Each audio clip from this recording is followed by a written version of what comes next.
Te damos la cordial bienvenida a tu programa Palabras de Vida Eterna. En esta oportunidad estaremos estudiando el Evangelio según Mateo. Él es Jesús, Él es Jesús, Él es Jesús, el consumador. Él es Jesús, Él es Jesús, Él es Jesús, mi gran Señor.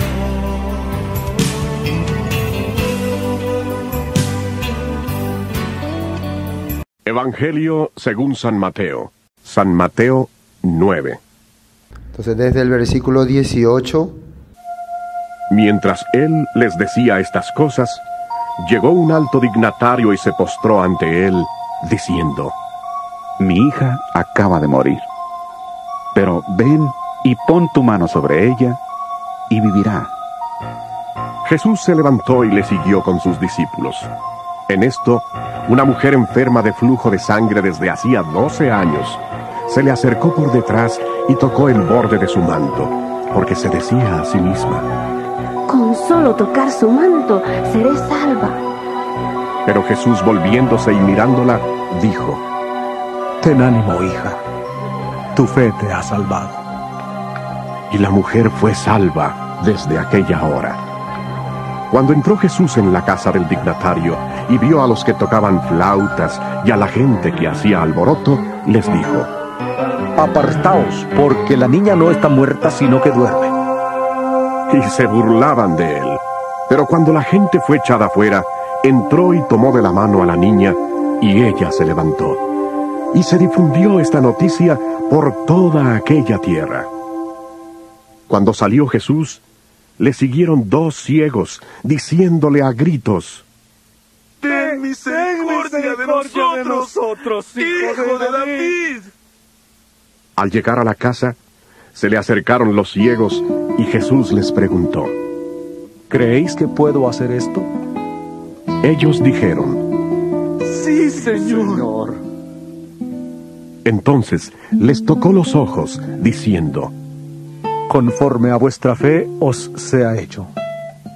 Y los ojos de ellos fueron abiertos. Jesús les encargó rigurosamente, diciendo: Mirad que nadie lo sepa.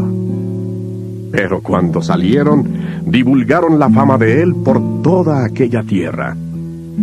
Tan pronto ellos salieron, he aquí le trajeron un mudo endemoniado. Una vez expulsado el demonio, el mudo habló. La gente se maravillaba y decía: Nunca se ha visto cosa semejante en Israel.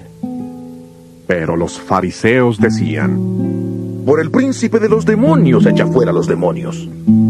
Recorría Jesús todas las ciudades y aldeas, enseñando en las sinagogas de ellos, predicando el evangelio del reino y sanando toda enfermedad y toda dolencia en el pueblo.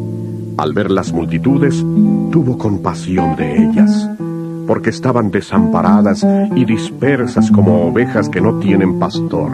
Entonces dijo a sus discípulos: A la verdad, la mies es mucha, pero los obreros pocos. Rogad pues al Señor de la mies que envíe obreros a su mies.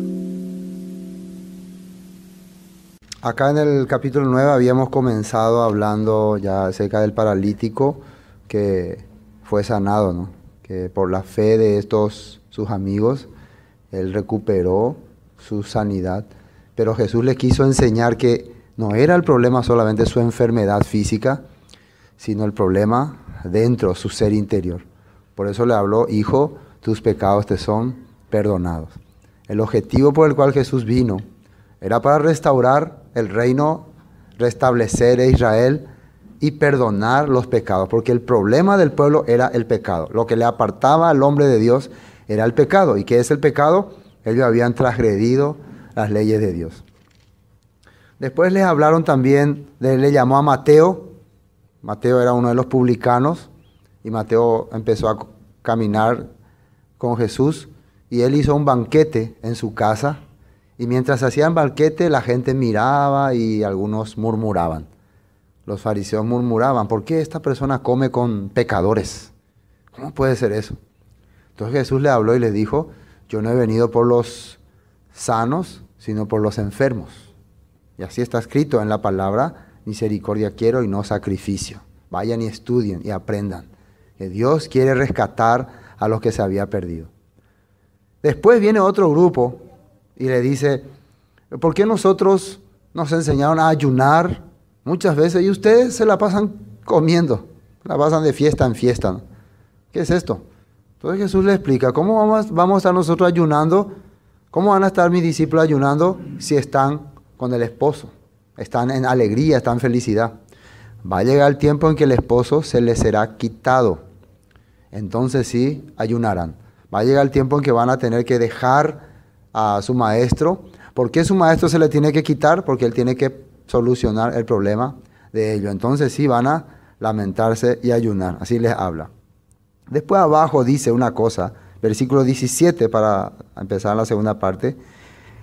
16 dice, nadie pone remiendo de paño nuevo en vestido viejo, porque tal remiendo tira del vestido y se hace peor la rotura. Ni echan vinos nuevos en odres viejos, de otra manera los odres se rompen y el vino se derrama, y los odres se pierden, pero echan el vino nuevo en odres nuevos, y lo uno y lo otro se conservan juntamente. El odre aquí está representando la persona de un cristiano, un creyente, un judío en este caso. ¿Y qué sería el vino viejo, el vino nuevo? El vino nuevo es el mensaje que Jesús le está trayendo a ellos. Un mensaje restaurado. ¿Y el vino viejo qué sería? Un mensaje corrompido. Desde la antigüedad, desde el tiempo de, se puede decir desde Jeroboam, que el pueblo está escuchando palabra adulterada, palabra corrompida. Todos sus maestros siempre le han dado mentiras y mentiras y mentiras. Entonces, si vos en un corazón listo para recibir la palabra de Dios, mezcla con palabra de hombre, entonces ese corazón se va a descomponer, no va a funcionar. Entonces la palabra, el nuevo mensaje, tiene que entrar también en un corazón liberado, en un corazón que ya no tiene más conceptos de antes, que ya se despojó de los pensamientos de antes, que está dispuesto a recibir la palabra como está llegando ahora. Así está queriendo explicarle. Entonces el vino nuevo es el nuevo mensaje, el mensaje restaurado. Vino viejo, mensaje contaminado. Corazón viejo, odre viejo, un corazón que estaba lleno de doctrinas y teorías. Si con tu doctrina y con tu teoría, con tu mensaje, vos querés recibir el nuevo mensaje, vas a echar a perder todo eso. Tenés que estar listo, tienes que tener un corazón nuevo para recibir este nuevo mensaje. Porque muchas personas no pueden escuchar esto, no quieren rechazar su antigua enseñanza, su antigua creencia que no concuerda con la Biblia. Acá no es, yo traigo una nueva enseñanza, él tenía otra nueva enseñanza. Aquí la enseñanza es, ¿concuerda con la Biblia o no? ¿Es de acuerdo a la Escritura o no? Eso es lo nuevo ahora. ¿Por qué era nuevo para ellos? Porque durante muchos años ellos habían estado acostumbrados a escuchar pensamientos de hombres, pensamientos de líderes, y se sometían a los líderes. Y los líderes eran los que sabían la verdad. Lo que los líderes decían, ellos hacían. No está mal que hablen los líderes, pero los líderes le llevaban no hacia Dios, sino hacia el mundo, hacia la perdición. Y después vamos a ver que así explica aquí Jesús. Bueno, ¿cómo empieza el capítulo 18? Seguimos aquí en la casa de Mateo. Tantas cosas ya están ocurriendo en la casa de Mateo. Dice, mientras él les decía estas cosas, vino un hombre principal. Se nota entonces que el rumor de que Jesús estaba en la casa de Mateo recorrió por todas partes, ¿no? Es en dubio lo ya, y cuál nada y te Mateo, a ver, oí Jesús y nada, o cenar ni el cuerda. Por eso la gente llegaba y llegaba. No le dejaban cenar bien a Jesús. Cada rato llegaba alguien. Primero llegaron los fariseos, después llegaron los discípulos de Juan. Ahora llega un principal de la sinagoga, dice un líder de la sinagoga. ¿Y qué dice? 18. Mientras él le decía estas cosas, vino un hombre principal y se postró ante él, diciendo, mi hija acaba de morir, mas ven y pon tu mano sobre ella y vivirá. Y se levantó Jesús y le siguió con sus discípulos. Bueno, hasta aquí habla sobre este señor. Un principal de la sinagoga, ¿cómo vendría a postrarse ante Jesús? A menos que él esté ya convencido de que él es el Mesías. Y para que él esté, si vos sos principal de la sinagoga, no sos una persona común, no sos una persona que por tus emociones te dirigís. Sos una persona que conoce la escritura, que conoce la palabra. Para que vos hagas estas cosas, quiere decir que está entendiendo quién es este Señor. Pero aquí hay una pequeña duda nomás que quería descifrar. No sé si voy a tener la respuesta correcta.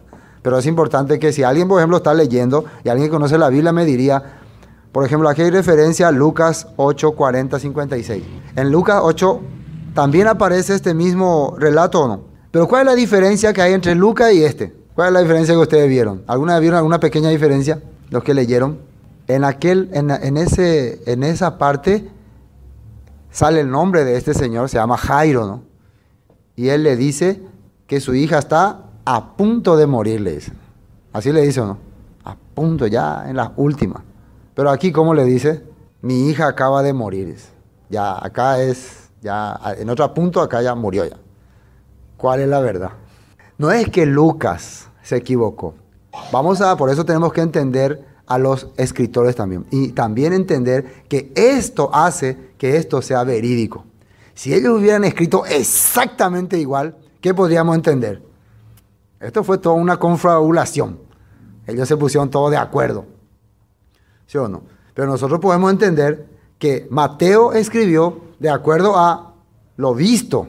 Él estaba ahí, ¿cierto? Lo dice Samuel. Él estaba ahí, él vio. Pero Lucas, ¿cómo escribió su carta? De acuerdo a testimonios. De acuerdo a me contaron, él viajaba, él llevaba, habrá escuchado muchos comentarios. Y acá dice que acaba de morir, acaba de ocurrir recién. Algunos le habrán comentado, bueno, la hija de este señor estaba muy gravemente enferma y sabíamos nosotros que Jairo fue para avisarle. Y mientras eso, nosotros vemos también que en el relato de Lucas aparece que mientras llegaban ya le avisan, tu hija ya murió, no molestes más al maestro. Y ahí Jesús le habla, ¿no? En Lucas está eso, le dice, no temas, cree solamente. Son relatos que se mencionaba, son testimonios que escuchaba. Pero lo más importante aquí no es si acaba de morir o estaba a punto de morir, sino que murió. Eso es lo más importante, ¿no? Murió. Ella estaba muerta. Y desde este punto de vista, si vemos el punto de vista de Mateo, yo estoy seguro que Mateo escribe más exactamente, porque él estaba ahí, a él no le podemos decir, le dijeron, él estaba ahí, ¿por qué él creería que Jesús le va a levantar otra vez a su hija muerta? ¿Por qué tendría esa fe? Porque él entiende que él es el Mesías. ¿Se dan cuenta el corazón que está teniendo este señor? No va a poder venir a decir, mi hija está muerta, pues yo sé que si tocas tu mano, le levantará. Él sabe que este es el enviado de Dios, el que va a restaurar todas las cosas. Por eso viene con esa seguridad. Pero en el libro de Lucas vemos también que algunos le tratan de decir, no, él ya no puede más solucionar tu problema. Jesús le dice ahí, no temas, solamente continúa teniendo fe, continúa teniendo esperanza. Hay momentos en que las personas, algunos le desaniman a seguir a Dios. Hay siempre alguien que quiere, no, esto no se puede más solucionar, ya es llegante más, no hay más caso. Y le incitan a desviarse de la verdad a una persona. Bueno, vamos a continuar. Y he aquí una mujer enferma. En la mitad del tema, acá el tema es, me voy a curar o a resucitar a esta niña. Imagínense la mentalidad de la gente ahí. Eso quiero ver, esto yo quiero verlo, esto no me va a perder. Acabamos de ver cuando él le levantó a un paralítico, le hizo levantar, fue sorprendente, ¿o no? Jesús está maravillando aquí. Acabamos de ver cómo él le llama a un publicano y él deja todo y le sigue, y ya ese publicano está de entrarlo ya. Acá con Jesús es todo rápido, de entrarlo ya está viendo cosas maravillosas. No, es a largo plazo, de entrada ya comienzan los milagros, las manifestaciones. Estamos viendo acá lo que está ocurriendo. ¿Y qué sucede? Le sigue la gente, van. Y en ese momento ve aquí una mujer enferma de flujo de sangre que hacía 12 años se le acercó por detrás y tocó el borde de su manto, porque decía dentro de sí, si le tocare solamente su manto, seré salva. La escritura de Mateo nos está tratando de mostrar la restauración del reino. Eso yo quiero que entendamos bien. Mateo escribe exclusivamente a los judíos para que vean que este Yeshua, este Jesús, que ustedes no están confiando, es el que tiene que venir a restaurar a Israel. Y le está dando pruebas.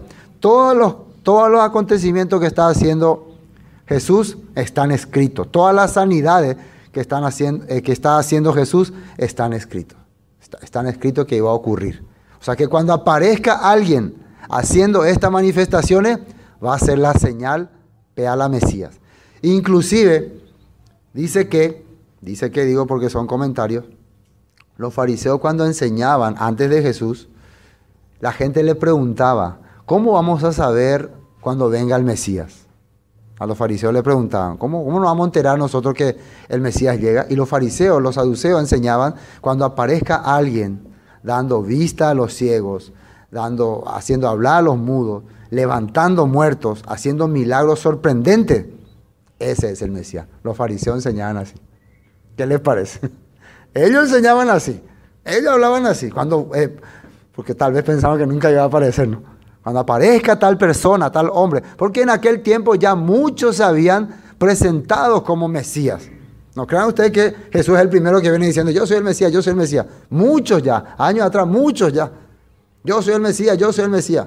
Entonces los fariseos le trataban de defender a la gente, no vayan a creer en esa gente, son mentirosos, son engañadores. Porque muchos realmente levantaban las personas, se levantaban como Mesías para llevar un grupo, para hacerse hombre de fe. Inclusive entre los esenios se levantaron muchos supuestos Mesías. Por eso muchos esenios se apartaron, siguieron a ese hombre, después ese hombre murió y siguieron ellos creyendo en las enseñanzas de ese supuesto Mesías. A eso se le llamó después también las Masei HaTorah, las obras de la ley. Las enseñanzas que habían dado sus supuestos líderes. Entonces los fariseos, para defenderle al pueblo, dijeron, ellos también teniendo conocimiento de la Escritura, dijeron, cuando aparezca alguien con estas manifestaciones, es la Mesías. Creemos ahora, tienen que creerle. Pero apareció, y ellos estaban viendo, y le creyeron. No es que no le creyeron, no querían creerle, porque no les convenía creerle. Porque si les creían, ellos tenían que entonces someterse a él. La Biblia dice que los fariseos no quisieron sujetarse al bautismo de Juan, dice. No quisieron someterse, dice a él. Porque ellos, no, soy maestro hoy, aparece un hombre ahí de joven y ellos tienen años de experiencia en la palabra. Ellos tienen que renunciar entonces a todo lo que enseñaban. Y ellos no querían aceptar ese punto. Bueno, aparece esta mujer.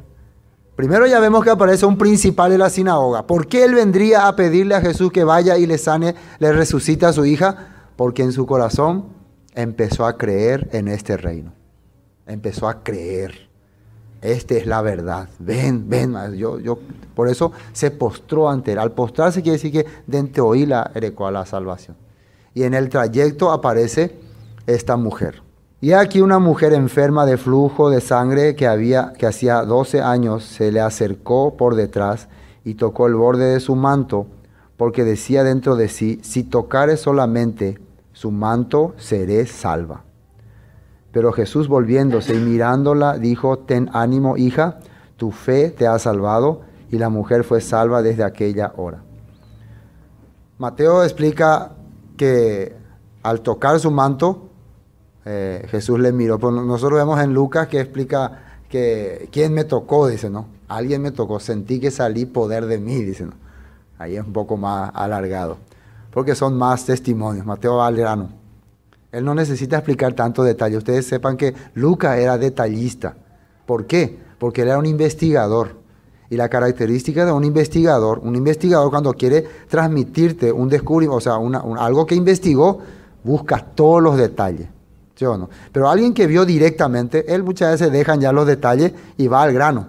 ¿Es así o no? Cuando vos fuiste testigo, exactamente, no necesitas escuchar muchos detalles, sino directamente vos hablar lo que te pareció que fue lo más importante de lo que viste.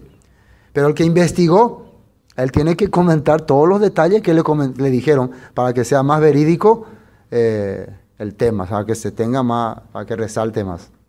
Por eso vemos esas cosas. Entonces, ¿qué es lo que Jesús ve en el corazón de esta mujer? Porque le dice aquí, tu fe te ha salvado. ¿Qué es la palabra fe? Emuná. Fidelidad a la palabra. Fuerza que corre, tiene autoridad, da vida y alaba a Dios. Si nosotros creemos que la fe es eso, vamos a ver si esa definición concuerda con esta mujer. Vamos a ver. Tu fe te ha salvado. ¿Qué es fe? Fidelidad a la palabra. ¿Qué es fidelidad a la palabra? Una fuerza que empuja, que te mueve, te da autoridad, te da firmeza, te da vida y te hace alabar a Dios. ¿Qué es lo que está haciendo esta mujer? ¿Acaso se ha quedado en su casa orando? Dios me va a solucionar mi problema. Dios me va a solucionar mi problema. Yo tengo la fe. ¿Así se ha quedado en su casa? No. O sea, ajana. Amajana, bebé. Tengo que llegar y tengo que hacer algo. ¿Qué hizo? ¿Quién sabe qué hizo? Tocó el manto. ¿Acaso tocando un manto voy a te curar? No. Ahí tiene que haber aquí un mensaje. Y si fe es fidelidad a la palabra, tocar este manto tiene que tener un mensaje. Vamos a ver algunos textos que nos hablan de esto. Vamos a Malaquías capítulo 4. Malaquías, hay un poquito detrás de Mateo, nomás está Malaquías. Capítulo 4. Y esto es lo que en el judaísmo creen que representa esta palabra. Esto le voy a hablar en el judaísmo porque tenemos que entender también. En el judaísmo ellos creen que ese ¿cómo se llama? Talib, que el talib es como las alas de un ave, de un águila. Entonces cuando vos te pones aquí, es como que estuviera bajo las alas del poderoso. Así es, el talib. Las alas, ese es un manto. ¿Y el talib qué tiene en sus costados? Unos adornitos que se llaman zip-zip. Se llaman zip-zip. Acá vamos a ver qué dice. Malaquías 4, 2. Mas a vosotros los que teméis mi nombre, mi Shem, nacerá el sol de justicia y en sus alas traerá salvaciones. Y saldréis y saltaréis como becerros de la manada. Esto es una palabra profética. Ustedes que le temen a Dios, temen su nombre, nacerá el sol de justicia y en sus alas. Y cuando ellos cuando ellos interpretaban esta palabra, que en sus alas se refería a ese manto. Traerá salvación y saldréis y saltaréis como becerros de la manada. Ahora entienden por qué le dijo, tu fe te ha salvado. ¿Qué es lo que esta mujer ha hecho? Ha confiado en este manto, que es como las alas del Señor. No es que está confiando en el manto. ¿Quién es el que lleva el manto? Este es el mensajero de Dios. Es el ungido de Dios. Miren otro texto. Zacarías 8:22. Atrasito, un poco más cerca de Malaquías está Zacarías 8:22. Y si ustedes leen el título, dice, promesa de la restauración de Jerusalén, dice, en capítulo 8. Lean todo para poder entender todo el mensaje. Promesa de la restauración de Jerusalén. Eso nosotros lo traduciríamos como una beforá o mesora.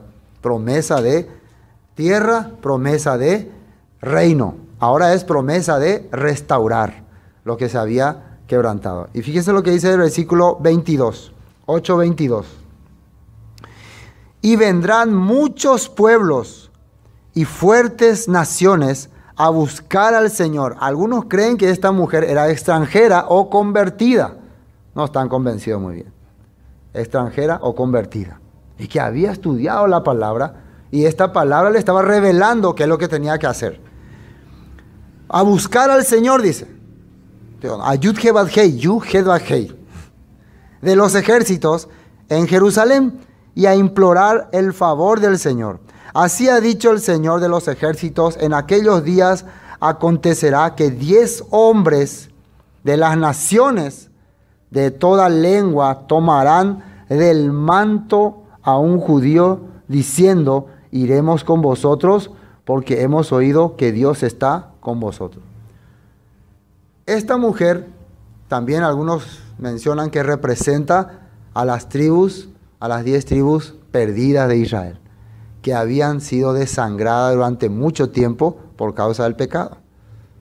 Por causa del pecado. La enfermedad también muchas veces se relaciona con el pecado, con haber desobedecido a Dios.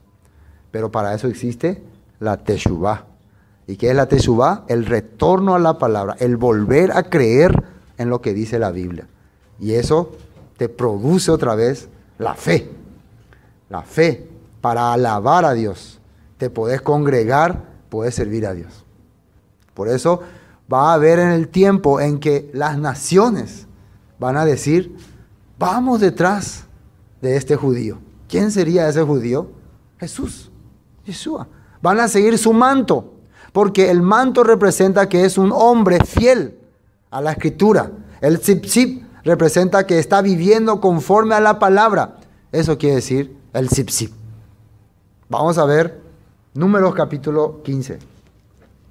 Números capítulo 15. Números capítulo 15. Usar el tzipzí es una ordenanza. Dice, y el Señor habló a Moisés diciendo, no dije el versículo, no, 15:37, perdón.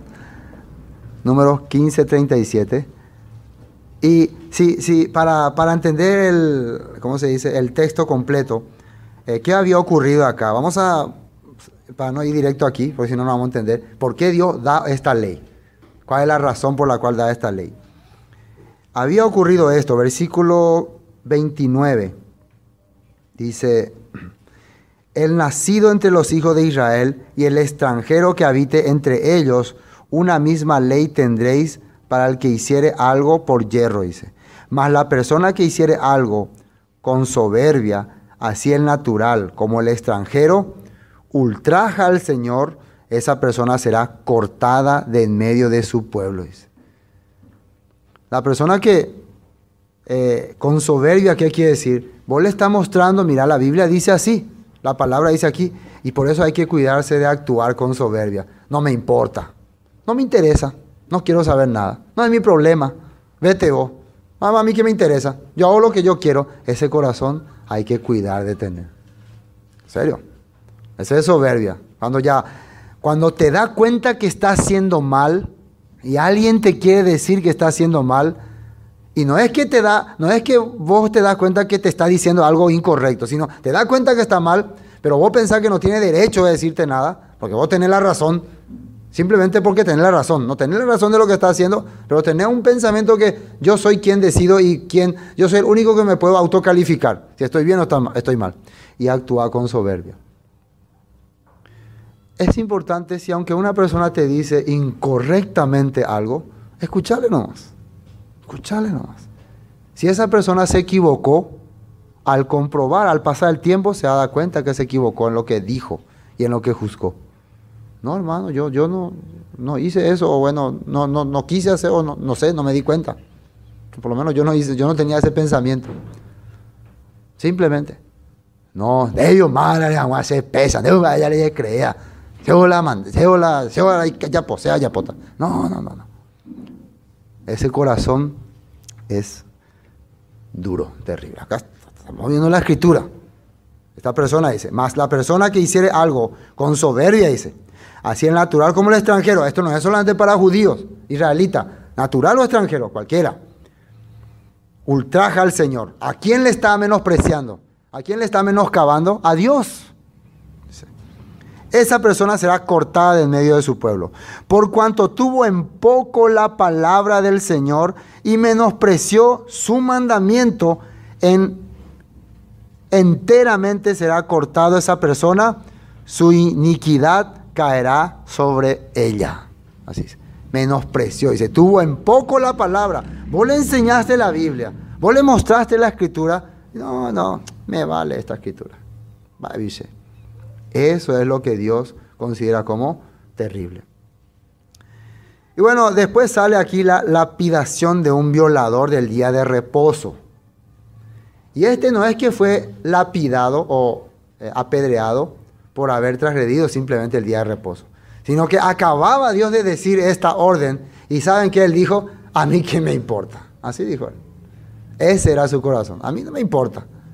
Pero Dios acaba de decir, ¿qué? Yo hoy quiero ir a cortar leña. Hoy voy a ir. Hoy quiero hacer. O sea, directamente él quiso desafiarle a Dios. Yo voy a demostrarle que yo puedo hacer. A ver qué hacen conmigo. Ese corazón tenía muchos israelitas cuando salieron de Egipto. Eran duros. Y ahí se fue. Él no es que porque necesitaba leña, ni es que le hacía falta algo. No. Él para desafiar esta palabra se fue. Y entonces Dios que ordenó apedrearlos. No piensen ustedes que una persona porque transgredió el día de reposo tiene que morir, como muchos dicen. Acá entonces si uno va a guardar el día de reposo, y el que no guarda hay que matarle, porque la Biblia dice que alguien fue ejecutado. Significa que ese ni no leyó bien la Biblia, ni no entendió bien por qué fue ejecutado. ¿Qué fue lo que tuvo en su corazón? Soberbia, dice acá. Diferente es si una persona no le queda otra o algunas veces tiene que hacer algo el día de reposo. El día de reposo no es para matar a la persona. El día de reposo no es para juzgarle ni condenarle. Es para bendecir, orar, compartir, servir a Dios. Mientras Dios te esté dando esa oportunidad, ese tiempo. Entonces, ¿cómo un día de reposo vas a... Malditos, quebrantaba el día de reposo, van a morir todos. Así vas a estar. Esa es una persona que guarda el día de reposo. ¿Quiénes sí hacían esto? Los fariseos. Ellos cuando veían a los discípulos de Jesús cortar espigas, le condenaban. ¿Sí o no? Ustedes están transgrediendo. ¿Se acuerdan al paralítico de Betesda? Día de reposo él fue sanado. Y levantó su lecho y estaba yendo contento. Ellos sabían que era un paralítico de 38 años. Le dijeron, ¿qué milagro ocurrió en tu vida? Has sido sanado. ¿Qué bendición, Señor? Así le dijeron. No. ¿Qué estás haciendo? Hoy es día de reposo. No te es lícito tomar tu lecho. ¿Qué corazón ustedes observan ahí? Un corazón de palabra, un corazón de misericordioso, un corazón de alguien que quiere servir a Dios. ¿Eso ustedes ven ahí? No. Ahí que ve un corazón de soberbia. Eso es soberbia. Eso es lo que se ve.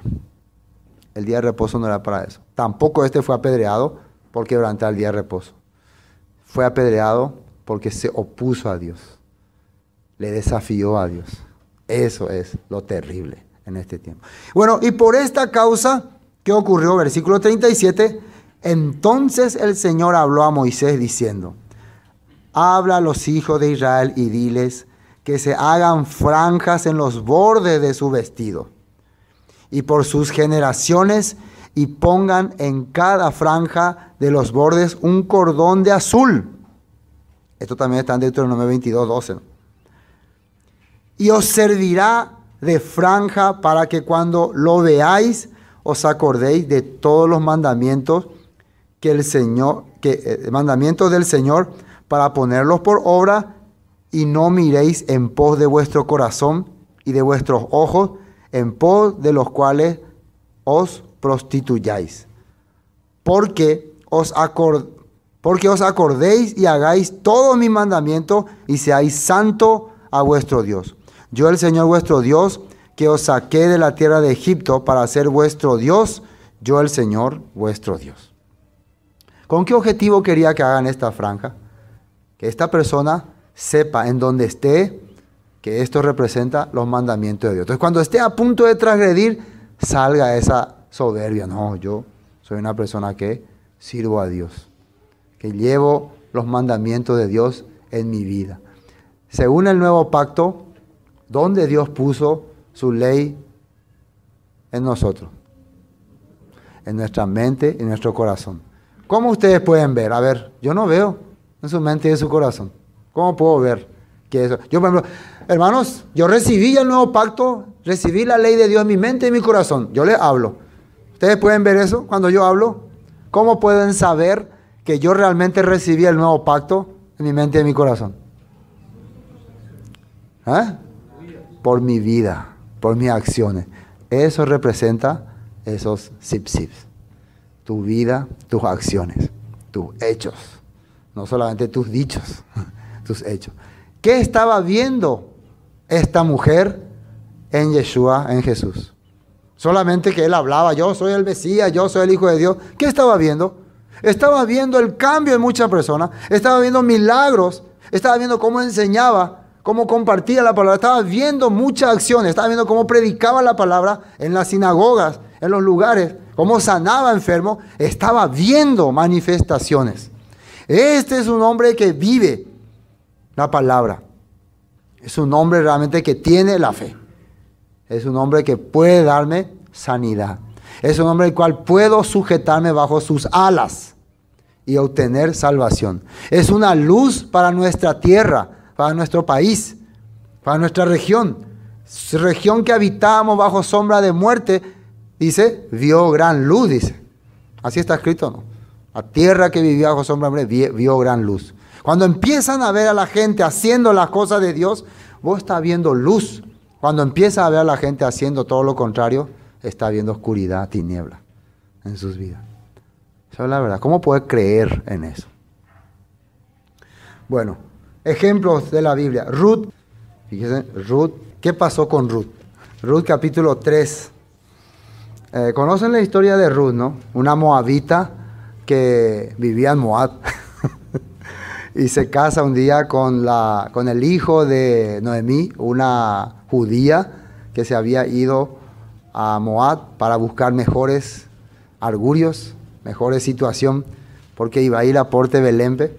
Entonces va a Moab con su marido, con toda su familia, ahí se casan sus hijos, luego empiezan a venir las desgracias. Muere su marido, también mueren sus 2 hijos, y se queda Noemí con sus 2 nueras, viudas. Aquí, ¿qué ocurre? Noemí, por la ley, y escuchen muy bien esto, sus nueras tienen que servirle a ella, por la ley, y esperar que ella les dé otra vez hijos. Es por la ley. Si nunca le dan hijos, entonces ellos se quedan como servidora de Noemí. Va a vivir para servirle hasta que la muerte los separe. Pero Noemí no quiere que ellas sufran así. Yo no tengo por qué quebrantar la vida de estas muchachas.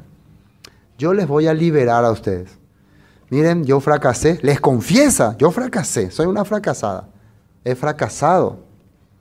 Porque he dejado a mi Dios y lo que en mi vida es un fracaso. No tiene vergüenza de decir eso.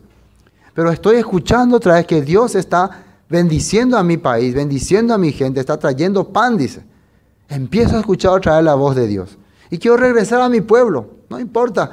Y mismo corazón que tenía el hijo pródigo, tenía Noemí. Le diré a mi pueblo, he pecado contra el Señor, ya no soy, hazme como uno de tus jornaleros. Igualito. Él empezó a escuchar otra vez. Entonces, pero estas mujeres son moabitas, tienen su país, tienen todo un futuro por delante. Yo no quiero arruinar sus vidas. En mi país la gente no les va a amar, no les va a querer. No son buen recibidas las moabitas. Hay una maldición en la Biblia contra eso. Entonces, les doy la libertad. Pueden regresar, casarse, ser felices. Así les habla. O sea, le está liberando de la ley. Le está dando libertad. ¿Sí o no? Ustedes ya son libres. Según la ley, son libres. ¿Se dan cuenta de lo que la ley está haciendo? No está dando libertad. ¿Cómo que la ley te condena? A través de la ley están siendo libres. Orfa, ay, qué pena. Se le da un beso y, bueno, se va. Soy libre, la ley me ha liberado. Gracias, no hay más ley en mi vida, se va. Pero Ruth, ¿qué hace? ¿Y vos, Ruth, no te vas ahí? No. No me pidas que te deje ni me aparte de ti. Tu pueblo será mi pueblo, tu Dios será mi Dios. Tu ley será mi ley. Eso no quiere decir mucha gente, ¿no?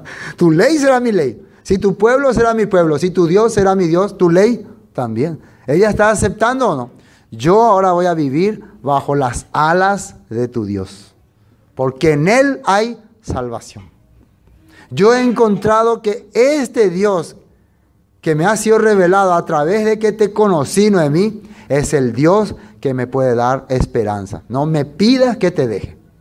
¿Así? Ella está pidiendo, yo no quiero dejarte, quiero ser parte de este pueblo. Pero Noemí, Ruth, vas a tener muchos problemas, no importa. Vas a vivir pobre, no importa. No, yo no tengo nada, no importa. He ganado todo ya. Al conocer a este Dios, a este pueblo, y eso que Noemí fracasó, no es que le demostró toda una fe. Yo he encontrado todo lo valioso. Entonces, a eso, si eso no se llama fe, ¿qué es fe? Eso es feo, ¿no? Una fuerza que corre, que da firmeza, tiene autoridad, da vida y alaba a Dios. Objetivo es, tu Dios será mi Dios. Donde tú mueras, yo moriré. Se va entonces, sin saber a dónde iba. No sabía, ella solamente iba, sin saber. Estaba convencida de que con este Dios nunca va a fracasar, nunca va a encontrar fracaso en la vida, ya no le importa. Fracaso delante de Dios no va a haber. Pertenecer a este Dios ya no se fracasa más. Entonces finalmente se va a un lugar, trabaja, empieza a recoger como una mendiga, como pobre, porque ella se fue como pobre, aunque Noemí tenía muchas tierras, pero no le servía nada porque no trabajaba. Recogía ella las espigas que caían en tiempo de la cebada, en tiempo de las cosechas, y finalmente se encuentra con Booz. Le comenta ella a Noemí, le encontró a un señor que se llama Booz, y Noemí dice, realmente Dios ha tenido misericordia de nosotros. Ese señor me trató muy bien, inclusive dejó que me atiendan entre sus criadas. No, esto es un milagro de Dios. Y le dijo las instrucciones. El día que termine la cosecha, vas a irte y te vas a acostar a su costadito y vas a esperar que él te diga lo que tenga que hacer. Así le dijo. Y ella hizo. Vamos a ver qué dice ahí. Ruth capítulo 3, versículo 7. Y cuando Booz hubo comido y bebido, y su corazón estuvo contento, se retiró a dormir a un lado del montón. Entonces ella vino calladamente y descubrió los pies y se acostó. Y aconteció que a la medianoche se estremeció aquel hombre y se volvió, y he aquí una mujer estaba acostada a sus pies. Entonces él dijo, ¿quién eres? Imagínense, él estaba, encima, después de haber tomado unos cuantos traguitos, se levanta, ¿quién eres tú? ¿Qué haces? ¿Quién eres? ¿Qué dijo ella? Ella respondió, yo soy Ruth, tu sierva. Extiende el borde de tu capa sobre tu sierva, por cuanto eres pariente cercano. Extiende el borde de tu capa. ¿Qué representaba ese borde? Los mandamientos de Dios, las misericordias de Dios, las promesas de Dios. Quiero ser redimida. Según la ley, había ley que decía, ¿no?, que un pariente cercano podía redimir a alguien. Ella no le estaba hablando, por favor, ten misericordia, yo soy una viuda y quiero casarme con alguien y visto que vos sos rico y tenés mucha plata, seguramente hace pona. Así era. Con este propósito ella estaba viniendo ahí. Nada que ver. Todo era de acuerdo a la palabra. ¿Por qué vos se sorprende cuando ella dice esto? Esta mujer conoce la Biblia, conoce la Escritura. Ella sabe. Esto no es una cualquiera moabita. Hay israelitas que no conocen nada. Pero una moabita que está viniendo con ese corazón, ella quiere ser parte de este pueblo. Ella es una mujer que tiene la fe. Y ahí se acuerda también quién era el antepasado de Booz. ¿Quién fue su antepasado? Salmón. Salmón, su antepasado, su abuelo era o su papá. Su papá. Salmón era su abuelo o su papá. Su abuelo. Entonces su mamá era Raad, era una extranjera. Entonces Booz era ¿cómo se dice? Una mezcla también. Entonces podía entender este corazón. Su mamá también tuvo ese mismo corazón. Buscó la misericordia de ese Dios. Vino a refugiarse ante ese Dios. La Biblia dice, desde ese momento, Raad habitó con el pueblo de Dios. Hasta hoy dice. ¿Qué quiere decir? Al unirte a ese pueblo, vos te uní a todas sus leyes y su ordenanza. ¿Por qué? Porque querés ser esclava o querés ser libre. Querés ser realmente libre del mundo. Esclava de Dios. Eso es. Querés servir. Cuando vos entendés que ser esclavo del Señor, de Jesús, no es una carga, es una felicidad, es una esclavitud con gozo. Pero el hombre que quiere servir al mundo, que quiere estar para el mundo, quiere volver a Egipto. Le harta las cosas de Dios. Le cansa, le aburre, le molesta y le causa tropiezo y problemas. Todo lo que se refiere a Dios. cultos, reuniones, Biblia, aprender la palabra, todo eso. Ay, estoy cansado. Pero nada de otra cosa. Eventos, acontecimientos, fiestas, reuniones especiales, reuniones. Eso no es problema. Eso le da... Entonces ahí uno ve la diferencia. ¿En dónde vos estás caminando? Por eso vemos que ella entendió ese punto. Extiende el borde de tu capa. Bueno, volvamos a Mateo 22, 9:22. Pero Jesús, Yeshua, volviéndose y mirándola, dijo: ten ánimo, hija, tu fe te ha salvado. Y la mujer fue salva desde aquella hora. Cuando le dice fue salva, se está refiriendo a fue liberada, sanada. Porque en su corazón ella ya estaba creyendo en el Mesías. Ya estaba confiando en el Mesías. La escritura, la palabra que ella había aprendido, hizo que ella llegue a este lugar. Ser liberada de esta enfermedad le hace entender, ella ha creído que el Mesías es Jesús. Él es el libertador. Por eso la fe no es simplemente siento algo y creo, no. Es haber entendido, haber comprendido, haberse dado cuenta de algo que no habías notado antes. Eso es la fe, bíblicamente. La fe no es simplemente una emoción humana, una emoción carnal. Si alguien hace las cosas por una emoción humana, emoción carnal, se llama fe emocional, no es fe bíblica. Eso es muy importante. Muchas personas le tienen fe a cualquier cosa, a su equipo de fútbol, pero no le tienen fe a la escritura. No hay una fe que te hace abrir el entendimiento. ¿Por qué? Por eso Pablo decía que la fe viene por el oír, y el oír la palabra de Dios, la comprensión de las cosas. Esa es una persona que puede decir, tengo la fe. Realmente porque he comprendido, y entonces al comprender la palabra, corre. ¿La fe corre o no? La fe tiene autoridad, la fe da vida, y la fe alaba a Dios. La persona que tiene fe, alaba a Dios, da vida también. Al entrar Jesús en la casa, terminamos con la historia de esta mujer. El principal, viendo a los que tocaban flauta y a la gente que hacía alboroto, les dijo: apartaos, porque la niña no está muerta, sino que duerme. Y se burlaban de él.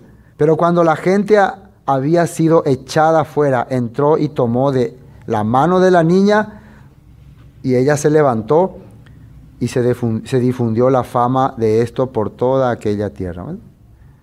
Esto ya nosotros vemos por qué se burlaban de Jesús, porque esta niña no está muerta, esta duerme, pero todos sabían que había muerto, ¿no? Se reían de este hombre, no está bien. Hasta aquí ellos estaban pensando que es un loco, ¿no? Pero el principal de la sinagoga, ¿por qué le invitó a Jesús? Él sí había creído, ¿no? Él sí había confiado. Entonces le sacó a todos afuera y le habló a la niña, le levantó de la mano y salió. Y en Lucas dice que le dijo, denle de comer. Y la niña estaba contenta. Y les dijo, no le cuenten a nadie estas cosas. Pero ellos no podían callar. Enseguida ya comentaron a todo el mundo. Y se difundió la fama de esto por toda aquella tierra. Y empezó el chismerío, el comentario. Pasando Jesús de allí, le siguieron 2 ciegos. Ya salió de ahí. Todo estaba aconteciendo desde aquel momento en que le trajeron el paralítico, desde aquel momento que él estaba en la casa de Mateo. De ahí vienen la gente, le llaman. Ahí está aconteciendo todo. Todo está rápido. Vienen 2 ciegos. Escuchen muy bien lo que pasa acá. Dando voces y diciendo, ten misericordia de nosotros, hijo de David. Y llegado a la casa, vinieron a él los ciegos, y Jesús les dijo, ¿creéis que puedo hacer esto? Ellos le dijeron, sí, Señor, creemos. ¿Cómo podían creer? ¿Creen ustedes que yo le puedo dar la vista? Sí. Recuerden, ¿qué habían enseñado los fariseos al pueblo? ¿Qué iba a hacer el Mesías? Iba a dar vista a los ciegos. Iba a levantar a los muertos. Iba a hacer que hablen los mudos. Cuando Juan el Bautista le mandó preguntar a Jesús, ¿tú eres el Mesías o esperaremos a otro? ¿Qué le dijo Jesús? Vayan y díganle a Juan, los ciegos ven, los cojos andan, y a los pobres he anunciado el evangelio del reino de Dios. Le dijeron a Juan eso, ¿en serio? Decapíteme nomás, ya pueden ya, está bien ya, está seguro, ya aseguro mi lugar en el reino. Él es entonces. No hice mal en confiar en él. Suficiente fue, ¿no? Para creer. Suficiente fue. Bueno, aquí está ocurriendo también estos milagros. Entonces les tocó los ojos diciendo, conforme a vuestra fe os sea hecho. Fe otra vez aparece acá. Otra vez, ¿qué es la palabra fe? Emuná. ¿Qué es emuná? Fuerza que corre. Fuerza que corre. Tiene autoridad, da vida y alaba a Dios. ¿Acaso estos se quedaron en su casa? Creemos en Jesús, Él nos va a sanar, creemos. No, salieron, llegaron y clamaron algo. ¿Qué fue lo que dijeron? Hijo de David, dijeron. ¿Les salió nomás? Era hijo de José, de la ascendencia de David. No, ellos entendían que el Mesías iba a venir del linaje de David. Hay profecías sobre eso. Aunque eran ciegos, no eran sordos, ¿no? Escuchaban muy bien. Escucharon acerca de lo que iba a ocurrir. El Mesías iba a dar vista a los ciegos. Iba a hacer que vean otra vez. Llegó ese día. Nosotros vamos a ser restaurados en este tiempo. Por eso ellos vinieron confiados. Llegaron a ese lugar. Tú eres el hijo de David. Tú eres el Mesías prometido. Tú eres el que nos puede restaurar. No solamente en nuestra vista, sino a todo Israel. ¿Creen ustedes que yo soy esa persona? ¿Creen ustedes? Claro, Señor, estamos convencidos. Ya abrieron los ojos. Vieron ya. Entonces les tocó los ojos diciendo, conforme a vuestra fe se ha hecho, y los ojos de ellos fueron abiertos y Jesús les encargó rigurosamente diciendo, mirad que nadie lo sepa. Pero salido de ellos divulgaron la fama de él por toda aquella tierra. Otra vez se fueron a contar a todo el mundo. Mientras salían ellos, he aquí trajeron un mudo endemoniado y echado fuera al demonio, el mudo habló y la gente se maravillaba y decía, nunca se ha visto cosa semejante en Israel. Escuchen bien lo que dice la gente. Esta cosa no se ha visto nunca. Quiere decir que la gente se está dando cuenta, este hombre es el Mesías. Imagínense qué alboroto estaba creándose en la sociedad.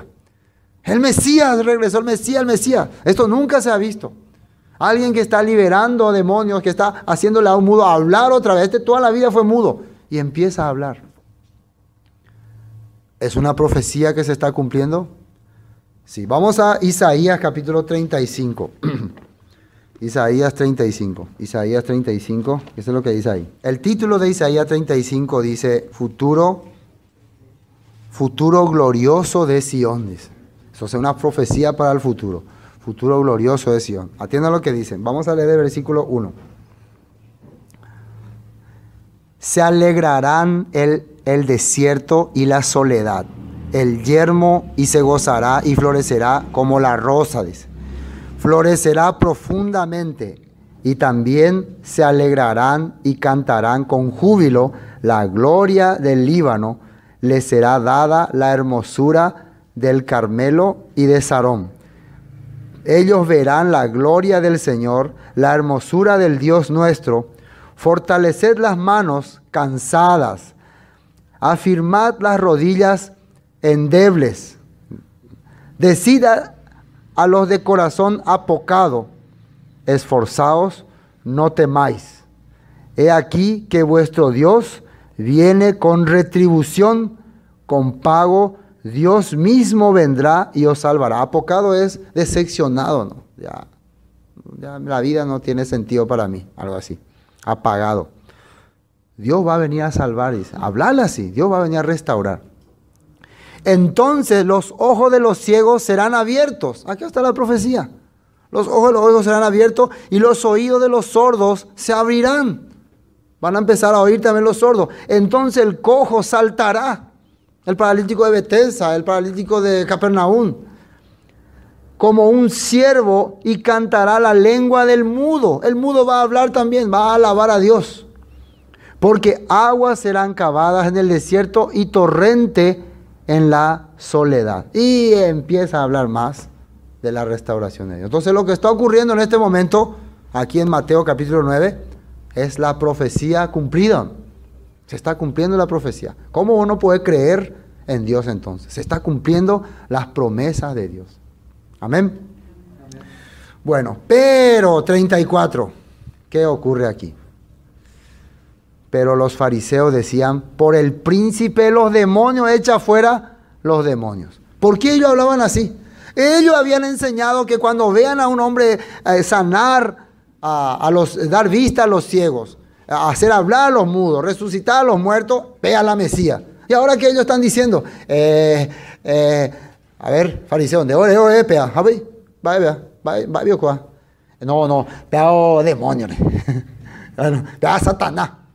¿Qué es lo que te dice normalmente la gente cuando vos le empezás a hablar que la palabra correcta está aprendiendo? No vayas a escuchar eso es doctrina de demonio. Eso, no te vayas más a esa iglesia, no vayas a escucharle más a esa gente, te van a confundir todo. Vos no tenés que escuchar más ese tema, ese te va a meter malos pensamientos en tu corazón. Lo primero que te dice es cortar. ¿Por qué? Porque ellos no quieren perder su posición. Como ellos siempre han sido los grandes maestros, y de repente se les está desenmascarando todo, no quieren reconocer que están equivocados. Vamos a ver lo que dice en Lucas capítulo 11, donde también él tocó este tema. Recuerden que Lucas era más detallista, él usaba más detalles. También Lucas escribió para un pueblo, para una audiencia gentil, entonces tenía que explicarle detalladamente, ¿no? Mateo escribe para una audiencia judía, ya ellos entienden ya suficiente, con cortas palabras. El famoso, a buen entendedor, pocas palabras bastan, ¿no? Pero Lucas tenía que explicarle a gente como nosotros, ¿no? Que tiene que explicarnos muchas cosas detalladamente para que podamos entender. Él tenía más paciencia. Bueno, capítulo 11 de Lucas. ¿Qué dice aquí? Vamos a ver solamente una parte. Aquí también sale el mismo tema. El versículo 19. Pues si yo echo fuera los demonios por Belcebú, vuestros hijos, ¿por quién lo echarán? Dice. Por tanto, ellos serán vuestros jueces, dice. ¿Por qué dice vuestros hijos? Porque toda la vida los fariseos enseñaron que cuando un día aparezca el Mesías, echando demonios, haciendo que hablen los mudos, ese es el Mesías. Y ellos con esa creencia estaban creciendo. Ahora sus hijos están viendo esto, están observando que eso se está cumpliendo. Entonces, ¿qué le van a decir? Acá se cumplió, pero ellos le están rechazando. No, ese es el príncipe de Belcebú. Entonces, ellos mismos, entonces ustedes nos enseñaron mal. Ustedes nos enseñaron que cuando aparezca este tipo de persona, nosotros teníamos que creer que es el Mesías. Ahora nos están diciendo que es demonio, que es Belcebú. Entonces sus hijos mismos le van a juzgar, le van a decir las cosas. Versículo 20. Mas si por el dedo de Dios echo yo fuera los demonios, ¿qué dice ahí? Ciertamente el reino de Dios ha llegado a vosotros. Si esto es obra de Dios, quiere decir que el reino se está restableciendo. ¿Por qué los ciegos llamaban hijo de David? Ellos estaban entendiendo eso. ¿Por qué un principal de la sinagoga se postraba ante Yeshua? Porque él está restableciendo el reino. Pero ¿por qué los fariseos son duros? ¿Por qué no quieren aceptar estas cosas? La respuesta está en Juan capítulo 12. Vamos a mirar. Juan capítulo 12. Aquí está la respuesta. Juan capítulo 12. ¿Por qué una persona no quiere aceptar la escritura y la palabra de Dios? La restauración, la verdad. ¿Por qué no quiere? No quiero. ¿Por qué? Miren lo que dice ahí. Juan 12, 37. Vamos a leer desde 37. Juan 12, 37. Desde 36 vamos a leer para entender mejor. Juan 12, 36. Entre tanto que tenéis la luz, creed en la luz para que seáis hijos de luz. La luz representa la revelación de la escritura. Esa es la luz. Y Jesús, ¿quién era? Él era la escritura viva, el verbo encarnado. Estas cosas habló Jesús, y se fue y se ocultó de ellos. Pero a pesar de que había hecho tantas señales delante de ellos, ¿qué dice ahí? No creían en él. ¿Y por qué? Para que se cumpliese la palabra del profeta Isaías que dijo: Señor, ¿quién ha creído a nuestro anuncio? ¿Y quién se ha revelado el brazo del Señor? Isaías ya había dicho: Señor, nadie acepta nuestra palabra. Es el mensaje correcto. Yo le estoy hablando la palabra correcta, la Torá, la Escritura, pero ellos no aceptan. Recuerden qué ocurrió en el tiempo de Isaías. Él les estaba hablando, Dios está diciendo que Él les va a rescatar, les va a restaurar, que confíen en su palabra, a la ley y al testimonio. Si no fuera conforme a esto, no han amanecido, no les ha amanecido la verdad. No, nosotros no queremos saber nada de tu ley. Nosotros no vamos a creer en eso. Nosotros vamos a ir a lo seguro. Vamos a hacer alianza con Egipto para derrotar a los sirios. No, crean en la palabra. Isaías entonces le decía, Señor, nadie cree. Yo les hablo y nadie cree. No importa. Entonces está cumpliendo esta palabra. 40. Cegó los ojos de ellos, endureció su corazón para que no vean con los ojos y entiendan con el corazón y se conviertan y yo los sane. Esto está en Isaías 6:10. Isaías dijo esto cuando vio su gloria y habló acerca de él, dice. Con todo eso, aún de los gobernantes, versículo 42, muchos creyeron, dice, en él. Empezaron a creer, o sea, creyeron en él quiere decir, cierto es lo que este está haciendo. Yo creo que Cuaja es la Mesías. Yo creo que todo lo que está haciendo Jesús es correcto. Pero no puedo aceptar, no puedo cambiar. Porque ellos tenían algo que defender. ¿Qué dice ahí?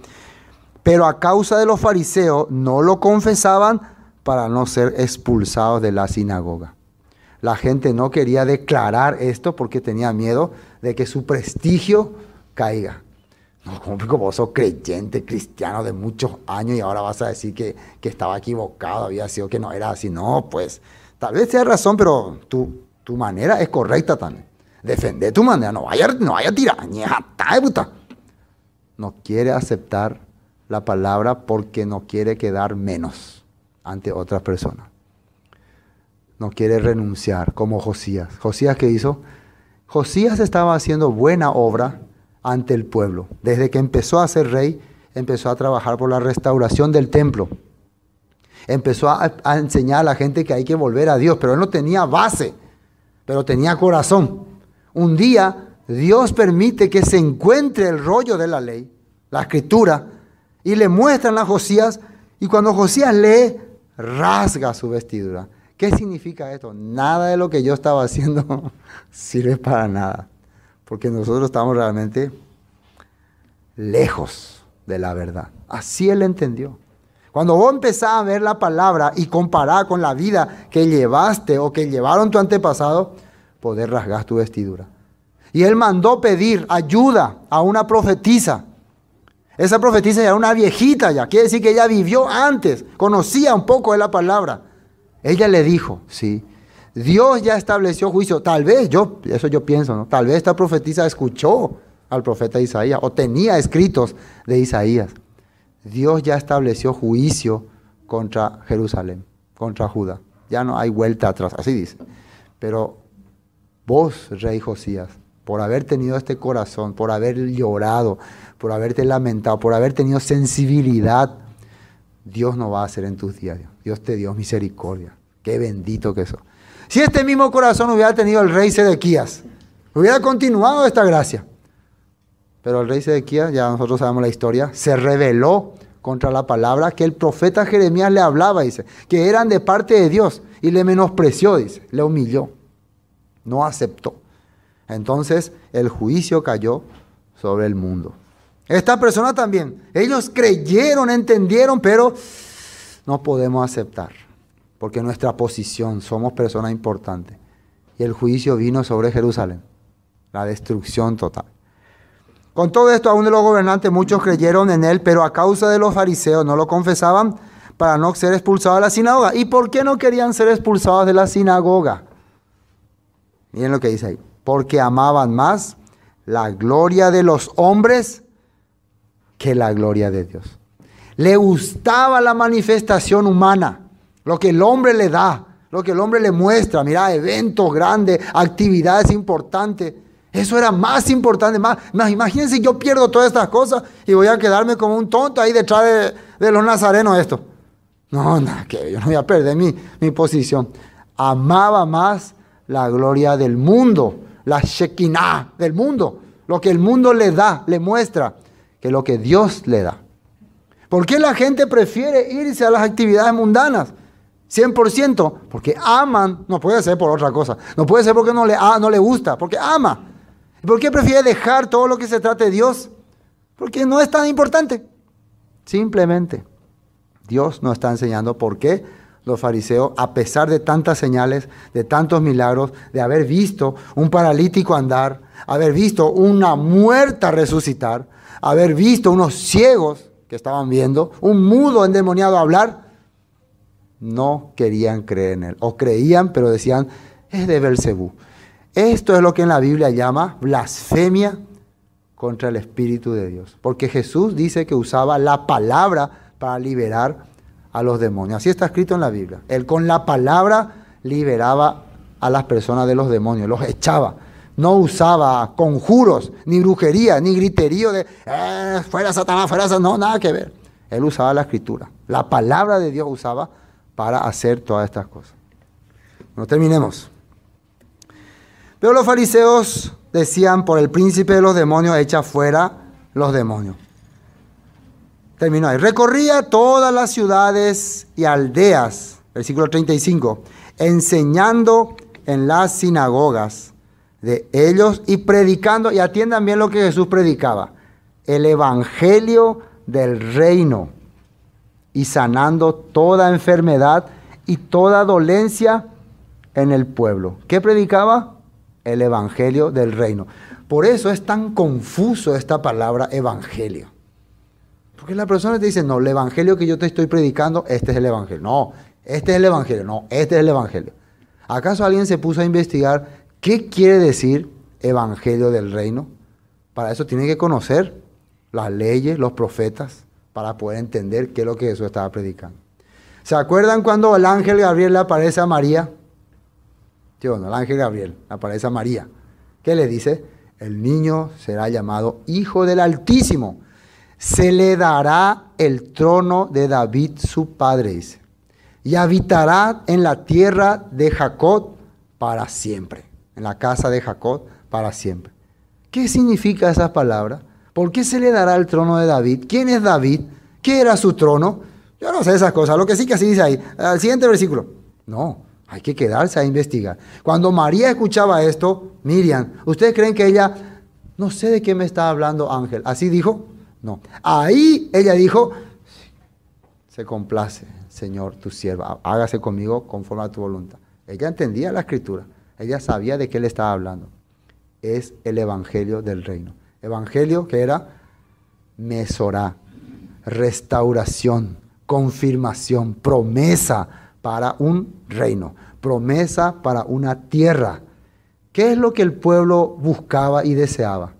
Que se restaure Israel. ¿Qué es lo que le preguntaron los discípulos el día 10 antes de Pentecostés, 10 días antes de Pentecostés, a Yeshua? ¿Qué le preguntaron? ¿Restaurarás a Israel en este tiempo? Porque eso es lo que ellos esperaban. Porque eso es lo que él estaba predicando. Pero Jesús le dijo, no, no es el tiempo. Hay que hacer una restauración completa. ¿Por qué faltaba más tiempo? Porque ¿dónde estaban las ovejas perdidas de la casa de Israel? Dispersas por todo el mundo. Estaban esparcidos en tiempo y espacio. Eso Dios sabe bien o no. Nosotros tal vez no entendemos eso. ¿Qué es tiempo y espacio? Hay que hablar con Einstein un poco sobre eso. Él estudiaba la física. Pero él sabe muy bien. Yo tengo que ir a buscar hasta el último rincón a mi ovejita. Ahí está Aina perdido. Y cuando estén todos juntos, cuando ya estén todos restaurados, cuando empiecen a alabarme en mi idioma original, cuando empiece a dejar toda idolatría, ahí apareceré con voz de mando, con voz de trompeta de Dios. Y ahí ya. A los que hayan muerto teniendo esta esperanza, la muerte no le va a derrotar. Igual van a escuchar. Y ahí de la tumba, llegó la hora, ¡fum! Ahí se va a levantar. Nadie va a quedar excluido. Ese es el evangelio. Entonces, ¿con qué corazón ellos escuchaban este evangelio? Qué bueno, qué esperanza. Por eso empezaban a seguirle. El problema en este tiempo, ellos pensaban que eso ya iba a ocurrir en ese momento. Que esto ya se va a restaurar ahora. Por eso cuando Pablo empieza a predicar, él habla de un misterio. Había un misterio que ellos no conocían, que justamente ayer tocamos. El misterio de que los gentiles también tenían que ser herederos de este pacto. Pero ¿dónde estaban los gentiles? Estaban esparcidos por el mundo. Entonces no podemos restaurar a Israel sin las 12 tribus. Hay que rescatarle a todos primero. Y luego, una vez que estén todos juntos, Cuando seamos todos uno, ahí vamos a restaurar todo. Y eso es lo que Dios está haciendo hasta ahora. Y al ver la multitud tuvo compasión de ellas porque estaban desamparadas y dispersas como ovejas que no tienen pastor. Miraba Yeshua, Jesús. Todo el mundo caminando, cada uno por su destino, cada uno haciendo lo que quería. Nadie tiene pastor. ¿Qué es pastor? Alguien que los guíe, alguien que los dirija. Quiere decir, no tienen al Mesías en sus corazones. Después, entonces dijo a sus discípulos, miraba así, atiéndame esta, pues, miraba a todo el mundo, ¿no? Todos caminando, cada cual por su camino, cada uno en sus negocios, aquí, acá, allá. Mañana para discípulos, para ese discípulo y nada, ¿sí o no? ¿Ustedes son mis discípulos? Sí, Señor. ¿Ustedes me siguen a mí por la palabra? Sí, Señor. ¿Ustedes creen en mí? Sí, Señor. Miren toda esta gente. ¿No le da lástima, no le da pena cómo caminan? Hay mucho trabajo para hacer, así le hablo. Hay que predicar a esta gente, hay que enseñarle el evangelio del reino. ¿Qué le dice? Entonces dijo a sus discípulos, a la verdad, la mies es mucha, mas los obreros pocos. Rogad pues al Señor de la mies que envíe obreros a su mies. Pidan que Dios levante gente que tenga corazón para servir. Por más que estos discípulos fueron escogidos por Jesús, pasando el tiempo ellos también tenían un poco de temor, de terror, ¿no? Pero por lo visto hicieron esta oración. Porque Él le dijo, pidan, oren, porque ellos no querían salir de Jerusalén. ¿Y qué hizo Dios? Envió, ¿no?, obreros. Uno de ellos, ¿quién era? El apóstol Pablo. Vino, apareció él de la nada. El enemigo número uno de los cristianos, después se convirtió en el más grande propulsor de este evangelio y llevó este mensaje en todos los rincones de esa época y además levantó discípulos por todas partes. Por más que ellos no habrán hecho este trabajo, pero sus oraciones fueron oídas, ¿no? Tal vez yo no tengo la capacidad de hacer todo, de llevar por todas partes, pero puedo orar, apoyar, servir para que este mensaje llegue a otro lugar donde yo no puedo ir. Fíjense que ellos no pudieron ir, muchos de ellos no pudieron salir de Jerusalén. Pero yo me imagino que habrán orado, Señor, levanta personas que sirvan a Dios. En sus corazones estaba. Lo triste es que muchas veces nosotros ni pensamos eso. Estamos tan enraizados con las cosas del mundo que ¿quién está predicando? ¿Quién habla de Dios? ¿Quién? No sé, yo tengo tiempo para pensar eso. Apenas tengo tiempo para escuchar la Biblia en el culto. Apenas no tengo tiempo. Estoy muy ocupado. Tengo muchas cosas que hacer. No tengo tiempo. Entonces ese es un problema. Mi corazón tiene que estar enfocado en los que están haciendo este trabajo, en los que están sirviendo. Pablo agradecía a los hermanos porque decía que sé que ustedes constantemente están orando por nosotros.